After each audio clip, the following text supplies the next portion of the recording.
को लेकर मुख्यमंत्री के ऊपर समाजवादी पार्टी के राष्ट्रीय अध्यक्ष द्वारा दिए गए बयान का बीजेपी के केंद्रीय कानून मंत्री ने पलटवार किया है।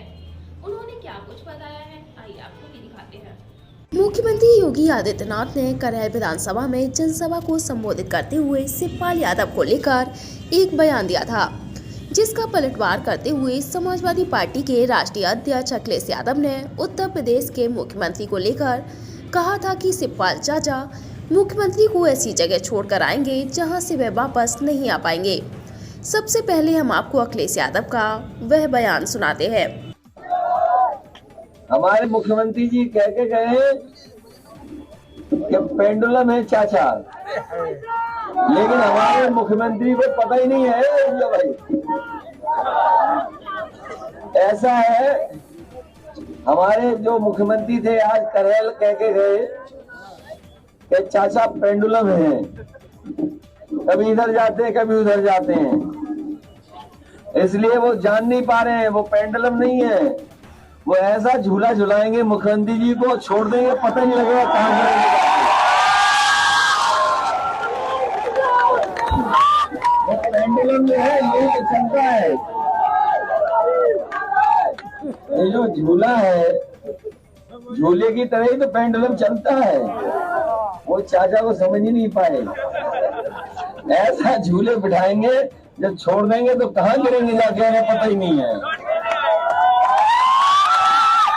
इसलिए ये बीजेपी वालों के चक्कर मत फंसना, ये बहुत ही झूठे लोग हैं। अगर पहले ये दिमाग में रखोगे कि बीजेपी वाले झूठे हैं तो सब बात समझ में आ जाएगी। अगर आपने थोड़ा भी उन्हें ईमानदार समझा तो कोई बात समझ में नहीं आएगी। इसलिए जब बीजेपी वालों से बात करो तो समझ लेना ये झूठ बोल रहे हैं।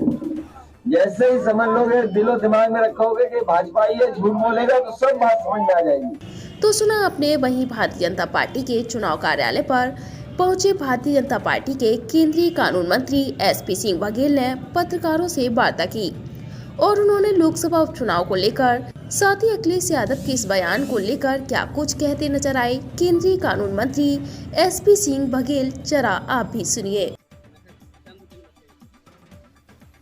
निश्चित तौर से मैनपुरी लोकसभा के उपचुनाव में भारतीय जनता पार्टी को मुख्यतः चुनाव जीती जानी है। मैं बहुत आंकड़ों में विश्वास नहीं करता हूँ, लेकिन कुछ आंकड़े चिल्लाते वो ये है कि भारतीय जनता पार्टी पिछले 20 साल में सबसे कठिन दौर से गुजरी थी और 2019 के चुनाव में समाजवादी पार्टी और बहुजन समाज पार्टी का गठबंधन हुआ।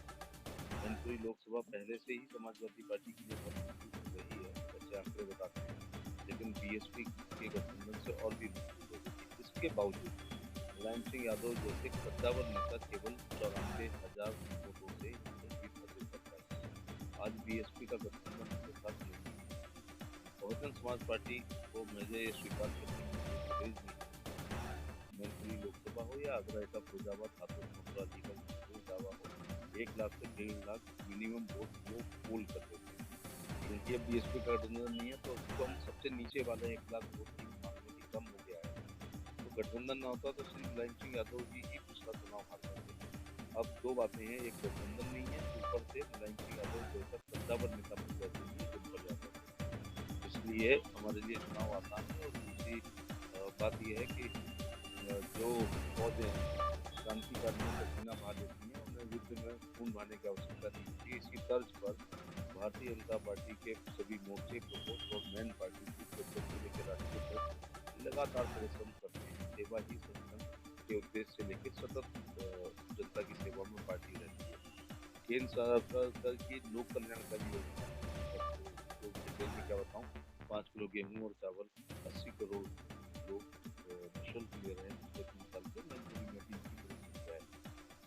शौचालय बन रहे हैं, प्रधानमंत्री ग्रामीण आवास, शहरी आवास, आयुष्मान कार्ड, किसान सम्मान निधि, इसको लेकर के राज्य सरकार की योजनाओं को लेकर और खासतौर से मैनपुरी की जनता ज्यादा महसूस करेगी। पूरे देश में समाजवादी पार्टी की सरकार ने यहाँ पर निजाम कैसा था, लॉ एंड ऑर्डर कैसा था, और योगी आदित्यनाथ की सरकार में कानून व्यवस्था कैसी है, इसको आधार बनाते हुए हम लोग निश्चित तौर से चुनाव में जा रहे हैं। और गरीब कल्याणकारी योजना के लाभार्थियों के मदद से ही हम लोग चुनाव जीते।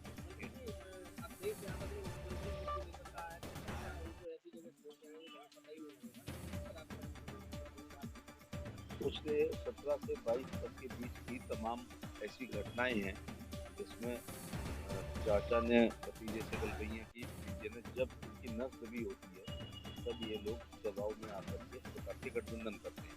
तो मुख्यमंत्री जी ने सही कहा है कि उनकी जो पीएसपी पार्टी है उन्होंने पहली बात तो अखिलेश ने उनको प्रदेश अध्यक्ष हटाया, उन्होंने अखिलेश को हटाया, फिर रामगोपाल जी ने शिवपाल को हटाया, फिर शिवपाल जी ने रामगोपाल को हटाया, फिर लास्ट में तो एक ऐसा काम हुआ जो दिल्ली सल्तनत के समय होता था कि अखिलेश यादव ने अपने पिताजी जिन्होंने समाजवादी पार्टी की पौधा लगाया था उसके राष्ट्रीय अध्यक्ष से ही उतार दिया था। जो उनकी याददाश्त जरा कमजोर होती है वो भारतीय राजनीति की बड़ी घटना है कि जिस समय वो संघर्ष से उन्होंने पार्टी बनाई थी उनको ही उनके पुत्र ने ही राष्ट्रीय अध्यक्ष पद से हटा दिया था। ये वैसे ही हुआ था जैसे अलाउद्दीन खिलजी ने अपने पिताजी को या मोहम्मद ने अपने पिताजी को या औरंगजेब ने अपने पिताजी को शाहजहां को चुप किया था। मेरा कहने का मतलब ये है कि इनकी जो प्रगतिशील समाज पार्टी है उसने अपने चारों से 17 के चुनाव में 80 सीटों पर गठबंधन की बात की प्रारंभिक वार्ता में। फिर 70, 60, 50, 40, 30, 20, 10, 9, 8, 7, 6, 5, 4, 3, 2 होते हुए केवल एक सीट मिली है। उनको सीट नहीं मिली है, उनको समाजवादी पार्टी की साइकिल चुनाव चिन्ह देकर दर्शन नगर की सीट को बड़ी बखूबी से अखिलेश यादव ने निकालने का काम किया। उसके बाद फिर बरस तो ये जो गठबंधन है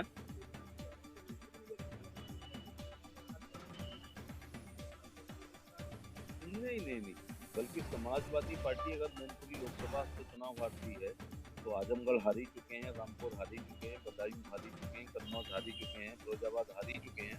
अब मैनपुरी की बात है यहाँ से हारने के बाद उनका अस्तित्व खत्म हो जाएगा। भारतीय जनता पार्टी की पूर्ण बहुमत की सरकार चल रही, ये उनकी द बेस्ट है।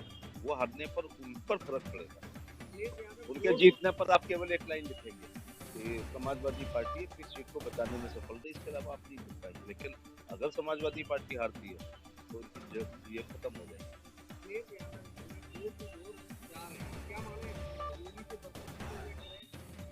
यही इस बात का प्रतीक है कि भय भगदड़ और भ्रम की स्थिति समाजवादी पार्टी में पैदा हो गई है। और जो पार्टी मैनपुरी लोकसभा केवल पर्चा दाखिल करती थी, इसके बाद जीत का सर्टिफिकेट लेने आती थी, आज उनको प्रधानी की तरह घर के सभी सदस्यों को घर घर वोट मांगने पड़ रहे हैं। यही हताशा और निराशा का प्रतीक है।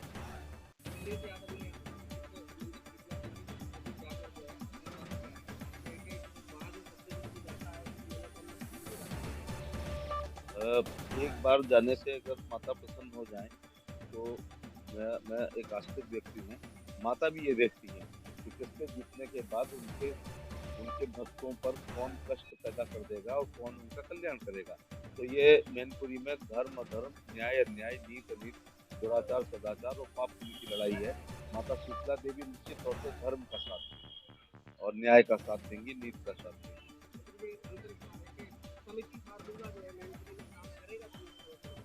कौन सा समिति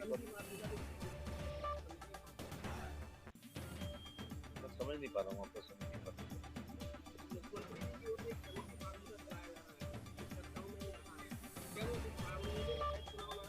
मैं फिर नहीं समझ पाया हूँ कि मुख्यमंत्री का समिति फॉर्मूला क्या है।